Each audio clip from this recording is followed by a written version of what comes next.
No, mä oon innostunut siitä, että nyt tämä aika on kypsä muutokselta. Eli aikaisemmin kun mä kysyin, mikä on suurin muutos 60 vuoteen rakennusalalla, mun oma isä vastasi, että painonappi WC. Nyt on vähän isommasta muutoksesta kysymys ja koko maapallon osalta me voidaan vaikuttaa omaan ja seuraavien sukupolvien elinoloihin enemmän kuin koskaan.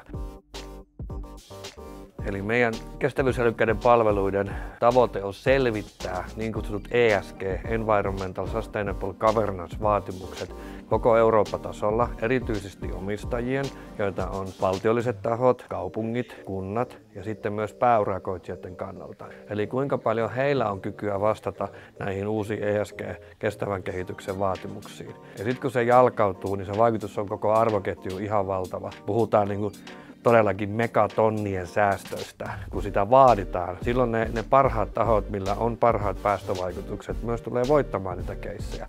Ja se mikä on parasta, että nyt kun sitä mitataan ja saadaan sitä oppia, niin voidaan vaatia uudestaan entistä paremmilla vaatimuksilla. Eli tästä tulee itsestään tällainen positiivisesti ruokkiva kierto.